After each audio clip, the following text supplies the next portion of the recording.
Grief is a crazy fucker. It takes you down so fast and hurts so much. It gets in the way of everything, and it brings up your most vulnerable pieces.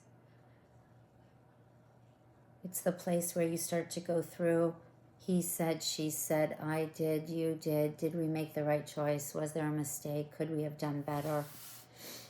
You go through all of it if you want to reflect on it so that if you move forward, there's a healthier way going forward.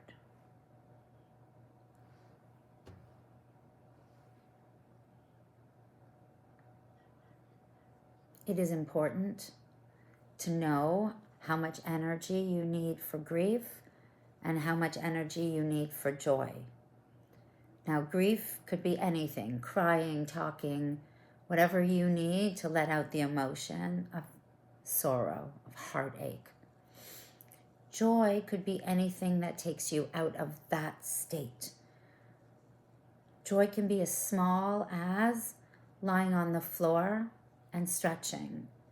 It could be taking a bath, reading a book, anything to put your head into a thinking space that isn't the past and sorrow. Your whole life can be wrapped up in what happened to you.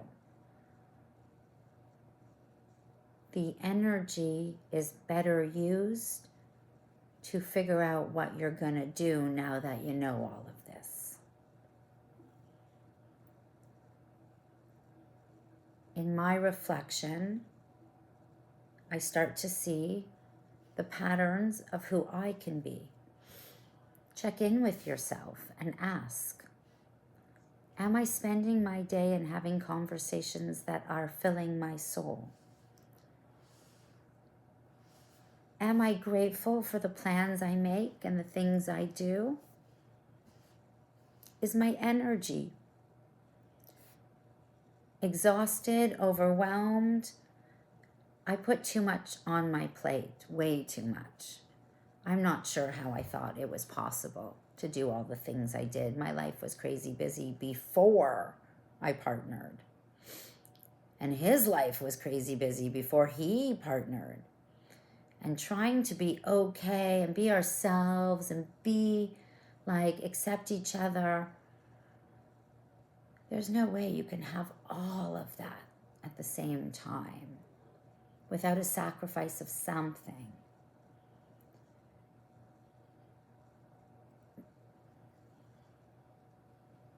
There's a place in each person where you know what works for you.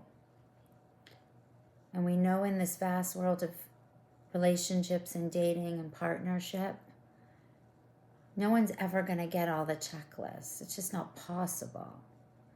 I have fallen in love now 4 times, maybe way more.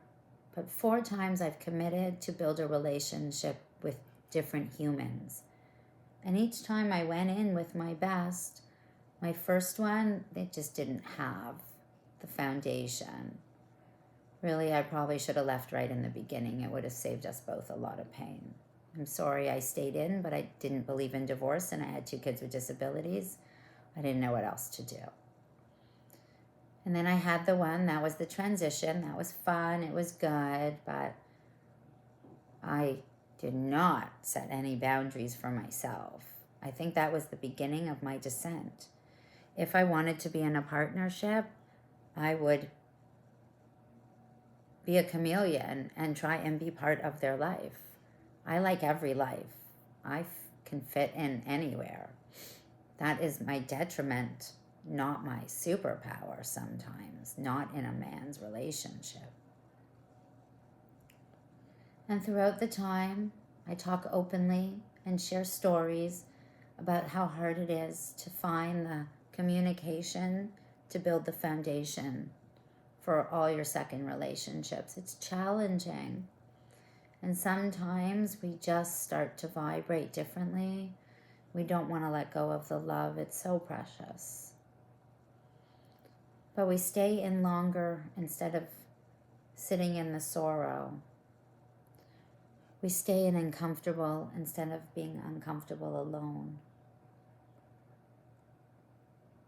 We put on our perfectionist and our people pleaser, and we do everything to keep that feeling of love you found in the beginning. It was so beautiful and precious.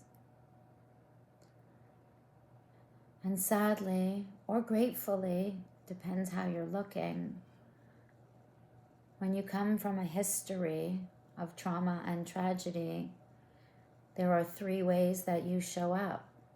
One is overwhelming, energetic, positivity, fake it till you make it, because that's how you build the joy up. If you're vibrating so low, you need to extreme it all the way up and fill your cup. You're in the neutral. You're just stuck. You definitely don't want to go into the pain and explore it. It hurts way too much. And the energy to choose joy, also way too much. It takes so much effort to go from neutral up when you haven't sunk all the way down. It's just a vibration that we just sit in. It's the easiest to be in. We can have so many distractions. If you've built a support system or a safety plan, then you know how grief goes and you know what to do with it. I spent the morning with a woman whose grief is way larger than mine and a hole that can never be filled. And I looked in the mirror and I said, this is just a new start, a reinvention. You tried again, you believe in love. This man was amazing, but just didn't work. And that grief, it's in the middle. It's there. There's no way around it. I can swallow it. I could eat it. I can hide it. I can be angry at it. I can embrace it. I can sit right into it. I can let it absorb me. I can throw it on top of me and sink right into it. Grief is a crazy motherfucker. And every time grief hits your body, it has a memory and it's harder to move through those emotions because you know how you're going to feel. You already have that understanding. So a safety plan is so essential if you do not want to stay in grief and you want to grow and reflect and be a better person. There is the place, the third other place. There's the toxic positivity, fake it till you make it. There's the neutral. Grief is what we know. Uncomfortable is okay. I'm just going to be with it. Not dive deep into where it came from and where the responsibility for you is in owning it, dealing with it, loving it, sharing it, whatever you need, but doing it. It's the action of grief.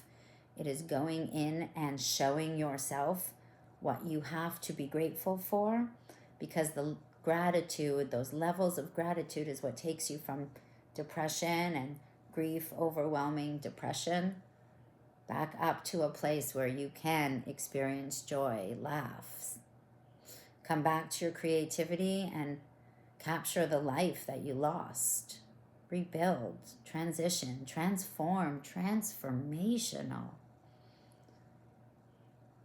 Right now, in this moment of time, I can't believe I am here in this space. It's nothing like I ever would have imagined when I started this journey.